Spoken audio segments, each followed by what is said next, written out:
necesitamos conocer en química las leyes de los gases ideales, ¿no? ¿Qué son las leyes de los gases ideales? Son enunciados que permiten predecir el comportamiento de dos variables, cómo se comportan dos variables cuando la otra, la tercera, permanece constante. Se fija una, se deja una constante y se observa cómo se comportan las otras dos. La primera se llama ley de Boyle, el nombre no importa, pero ya que estamos se los doy. En la ley de Boyle se deja constante la temperatura. Lo que dejé en claro acá es que N y R siempre son constantes. El número de moles del gas y la constante R siempre son constantes. R es una constante por definición. El número de moles nunca se cambia. Se ve cómo se comportan las variables de estado, pero siempre con la misma cantidad de gas. Les decía que en la ley de Boyle la temperatura es constante. Todo parte siempre de la ecuación del gas ideal, que es la ecuación madre de los gases. Es PV igual a nRT. Como N y R son constantes, y aquí estamos dejando constante la temperatura, P veces B es igual a una constante, porque tanto N como R como T son constantes. Así que el producto PV es constante cuando la temperatura es constante. Y para que un producto sea constante, si uno sube, el otro tiene que bajar.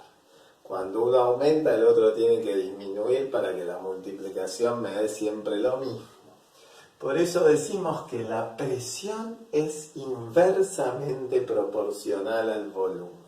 A temperatura constante, la presión y el volumen son inversamente proporcionales. Quiere decir que si disminuye el volumen, aumenta la presión, o si aumenta el volumen, la presión cae, disminuye. En química tenemos que tener una idea, no nos van a tomar teórico, pero conviene tener una idea de la justificación de esto. ¿Cómo se justifica esto en el comportamiento, analizando el comportamiento del gas?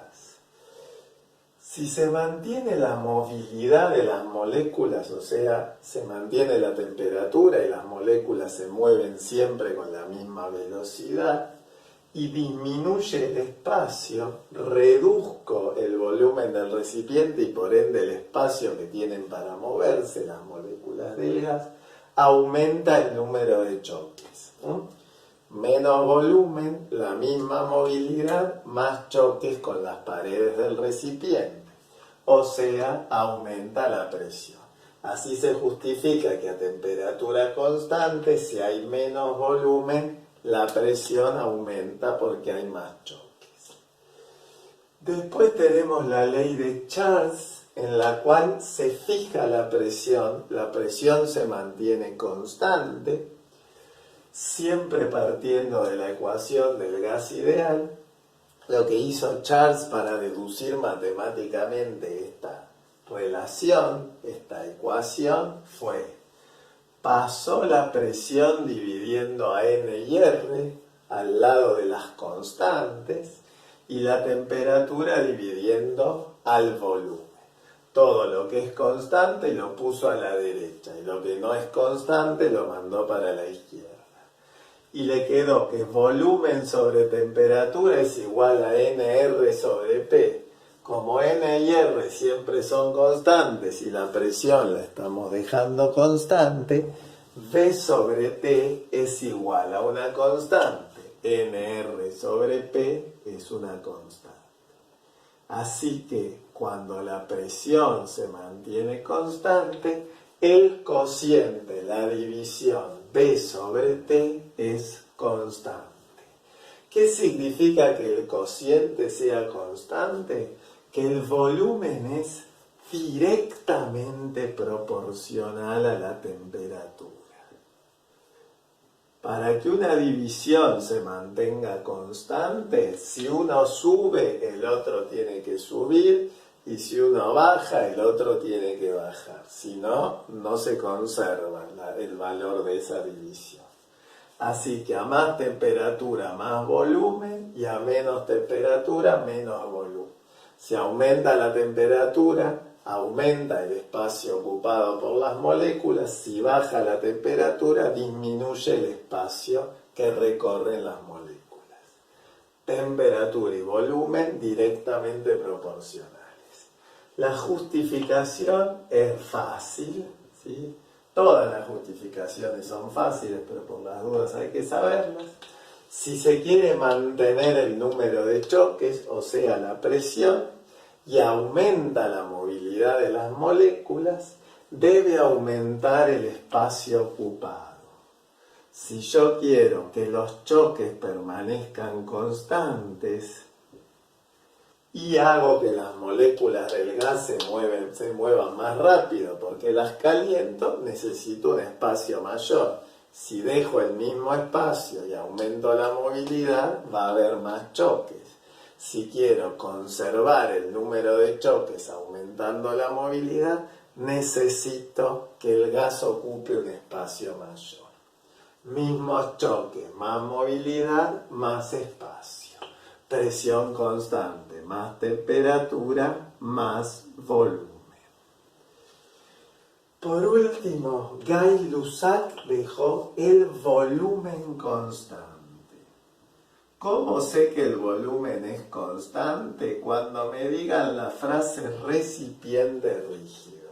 Si me dicen recipiente rígido, quiere decir que el volumen es constante, que el volumen del gas no puede ni aumentar ni disminuir porque las paredes del recipiente son rígidas. Hizo lo mismo Gay-Lussac, pasó todas las constantes para un lado y todo lo que no es constante para el otro. La temperatura que está multiplicando la pasó dividiendo la presión y el volumen que está multiplicando lo pasó dividiendo a N y R. N, R y V son constantes. Así que todo esto, N, R sobre V, es una constante. Así que le quedó que el cociente P sobre T es una constante. La división entre presión y temperatura me da constante. ¿Qué quiere decir que la división es constante? Que la presión es directamente proporcional a la temperatura. Que si aumenta la temperatura debe aumentar la presión. Y si cae la temperatura, la presión baja. A volumen constante, presión y temperatura son directamente proporcionales. ¿Cómo se justifica esto? Fácil. Mismo espacio, mismo volumen. Si aumenta la movilidad, si calentamos y aumentamos la movilidad, aumenta el número de choques, o sea, aumenta la presión. Si se conserva el espacio, pero las moléculas se mueven más rápido, chocan más con la pared del recipiente. Por eso, volumen constante, aumenta la temperatura, también se incrementa la presión. Entonces, temperatura constante, volumen y presión son inversamente proporcionales. Presión constante, temperatura y presión son directamente proporcionales. Digo, presión constante, temperatura y volumen son directamente proporcionales. Y volumen constante, temperatura y presión son directamente proporcionales. Esto lo tienen que saber, la justificación conviene saberla aunque no es obligatorio. Vamos a ver que las leyes nos las toman de forma teórica, no de forma práctica, de forma teórica. Tenemos que saber las relaciones para resolver ejercicios de tipo teórico que vamos a ver dentro de un ratito. En el próximo video, que es muy importante, mezcla de gases. Los espero.